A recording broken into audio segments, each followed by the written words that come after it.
अस्सलाम वालेकुम। आप देख रहे हैं YouTube channel MLT hub with Kamran. मैं हूं कामरान। कैसे हैं डियर व्यूअर्स? उम्मीद है सब ठीक ठाक होंगे। आज की वीडियो का टॉपिक है लिवर सिरोसिस। वक्त ज़ाया नहीं करते, शुरू करते हैं इस अहम मौजू को। सबसे पहले बात करेंगे कि लिवर सिरोसिस किसे कहते हैं।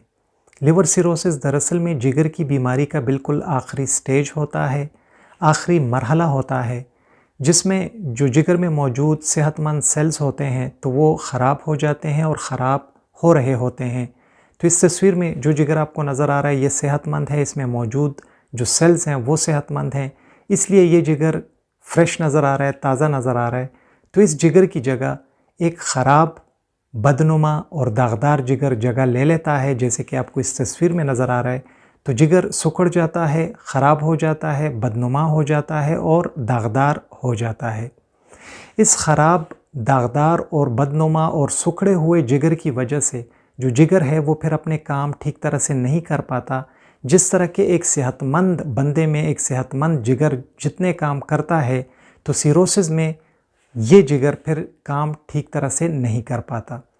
अगर हम जानें कि सिरोसिस की वजह क्या है जो कि जिगर में होता है, तो इसकी जो सबसे आम वजह हैं वो है हेपेटाइटिस बी, हेपेटाइटिस सी, या अगर कोई शराब नोशी बहुत ज़्यादा करता है, या अगर ऑटो इम्यून हेपेटाइटिस हो जाए किसी को, या फिर फैटी लिवर में जो कि ज़्यादा मोटापे की वजह से हो जाए, या फिर अगर डायबिटीज़ की वजह से हो जाए और उसका इलाज वक्त पर ना किया जाए तो भी जिगर में सिरोसिस हो सकता है।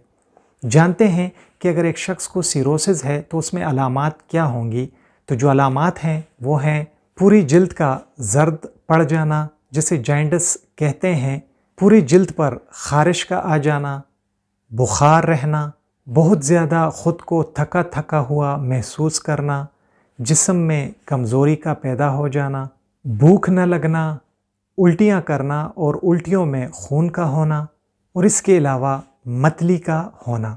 अभी जानते हैं कि अगर इस सिरोसिस का इलाज वक्त पर ना किया जाए तो पेचीदगियाँ क्या हो सकती हैं मरीज़ में वक्त के साथ साथ। तो पहले नंबर पर है एसाइटिस, जिसमें पेट में पानी भर जाता है, स्प्लीन का साइज़ बढ़ जाना, जिगर में कैंसर का हो जाना, पाँव में सूजन का आ जाना, जिस्म के अंदर खूनरेज़ी का होना, ब्लीडिंग का होना, और जिस्म में ग़िज़ाइयत की कमी वाक़या हो जाना। जानते हैं कि अगर एक मरीज़ में लिवर सिरोसिस को देखना हो तो उसके लिए क्या क्या हम टेस्ट कर सकते हैं, तशख़ीस क्या कर सकते हैं। तो इसके लिए हम MRI कर सकते हैं, CT स्कैन से पता लगा सकते हैं, अल्ट्रासाउंड से पता लगा सकते हैं, नीडल की मदद से जिगर से बायोप्सी ली जाती है और लिवर फंक्शन टेस्ट्स कराए जाते हैं और देखा जाता है कि लिवर के जो एंजाइम है तो उनका लेवल क्या है। जानते हैं कि लिवर सिरोसिस का इलाज क्या है। तो पहले नंबर पर है लिवर ट्रांसप्लांट उन मरीज़ों में जिनमें लिवर सिरोसिस आखिरी स्टेज में हो और शिद्दत इख्तियार कर गया हो। इसके अलावा मरीज़ से कहा जाता है कि वो विटामिन्स का इस्तेमाल करें दवाइयों की सूरत में। अगर मरीज़ को हेपेटाइटिस बी और सी है तो वक्त पर उसका इलाज करना, शराब नोशी को बिल्कुल तर्क कर देना, छोड़ देना, डायूरेटिक्स का इस्तेमाल ताकि जो पाँव में सूजन है, जो पेट में पानी जमा हुआ है तो वो निकाला जा सके पेशाब की मदद से। मरीज़ से कहा जाता है कि वो नमक का इस्तेमाल बिल्कुल कम कर दे।